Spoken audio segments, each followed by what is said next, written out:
What were the main causes of World War II? How could such a devastating war have happened only a few short years after another, almost equally terrible conflict had taken place? In this video, we will consider a number of the factors that led to World War II.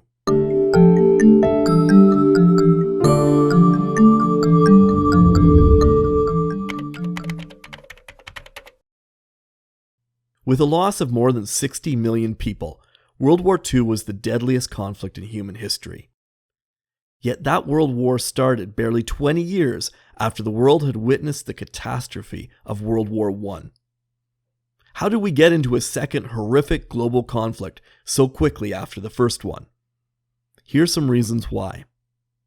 Two of the underlying causes of World War II were actually rooted in World War I 20 years earlier. At the end of that war, the Treaty of Versailles forced Germany to make massive payments to Britain and France as victors. The cost of these payments was much higher than the German economy could possibly have sustained as it tried to recover from the war itself. The Versailles Treaty also contained a war guilt clause, which laid blame for World War I at Germany's feet. Although largely symbolic, it was humiliating for Germany to have to accept blame when really the blame for World War I was shared by a lot of countries. So by blaming Germany unfairly for World War I, that later became a rallying point for extremist politicians in Germany who said that their nation needed to reclaim its pride. The next underlying cause for World War II was partially the bad luck of historical timing. Just as the nations of Europe were starting to truly recover from World War I, the economic crisis known as the Great Depression hit Europe and North America. Many people lost their jobs. Inflation ran out of control, and there was a great deal of unrest in the population due to people's economic suffering. This anger and economic uncertainty offered a political opportunity to radical groups.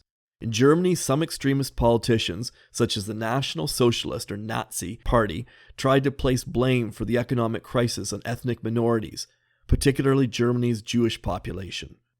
Their approach to blaming others helped to win them attention and some votes in elections.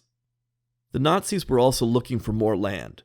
This was partially to recover territory they'd lost after World War I, but also because Hitler said that Germany had a right to more land in the East, which he called Lebensraum, or living space.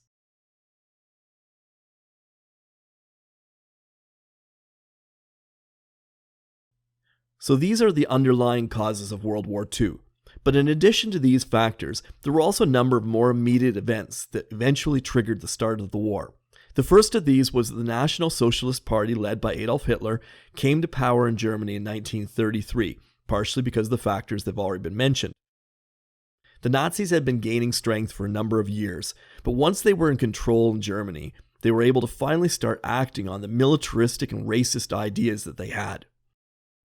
The next trigger came 2 years later as Germany began rearming itself beyond the levels of soldiers and ships that were allowed under the Treaty of Versailles.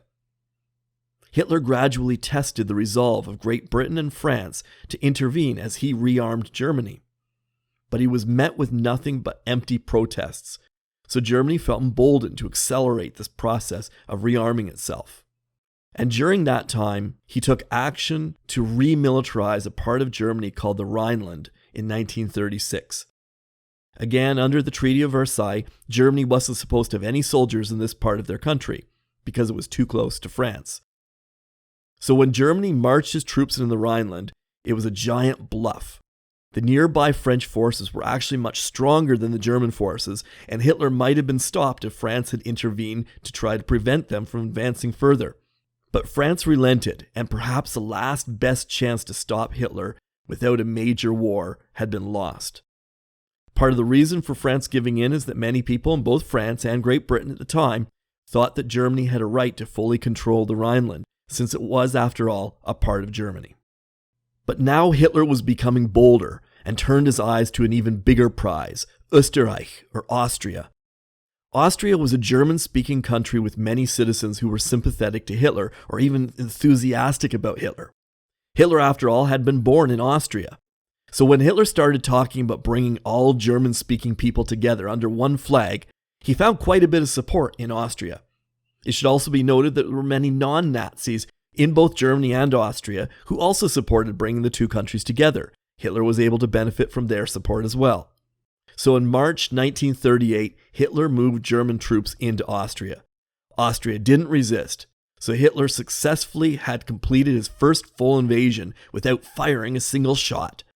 This was called the Anschluss, or the connecting of German-speaking nations. Amazingly, once again, nobody stood up to Hitler or the Nazis. So Hitler figured he was on a roll, so why not keep going? Next, he turned his eyes on a territory called the Sudentenland. This is a part of the former Czechoslovakia where a majority of the people spoke German. Once again, some of the leaders in Great Britain and France felt it made sense that Germany would want a territory where the population was German-speaking. So a deal was concluded by Neville Chamberlain, the British Prime Minister at the time, to give the Sudetenland to Hitler as long as he promised nothing more. After negotiating this deal with Hitler, Prime Minister Chamberlain flew back to London, got off the plane and announced to the British people that he had secured peace in our time, which is pretty much the most wrong thing anybody has ever said. But it meant that Germany was able to move into the Sudetenland in October 1938, and a few months later they actually took over the rest of Czechoslovakia. The final step, which ultimately proved to be the actual trigger that started World War II, was Hitler's next invasion into Poland. The Nazis said they had a right to join the two parts of Germany together, so that East Prussia and the rest of Germany would be connected by land.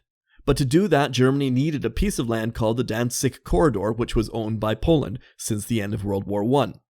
But Poland was larger than Czechoslovakia and Austria, and even though its military equipment was a bit outdated, it still had a fairly large army. So Hitler knew he wasn't going to just steal a small chunk of land from Poland like he had from Czechoslovakia. He needed to attack in force and overwhelm the country, or else Poland might have counterattacked against Germany. But Hitler was also wary of Poland's eastern neighbor, the Soviet Union, which was deeply suspicious of the Nazis. So Hitler actually made a deal with the Soviet Union that they would each invade Poland from the two opposite sides and take roughly half the country. So on September 1st, 1939, Nazi Germany launched its forces into Poland. Poland was the first country to fight back against the Nazis, but they were no match for the invading German forces. Polish territory was overwhelmed quickly. But this time Hitler had gone too far for Great Britain and France to continue to ignore. 2 days later, on September 3rd, 1939, they declared war on Germany. It was a war that would become known as World War II and would last almost 6 years and cost 60 million lives.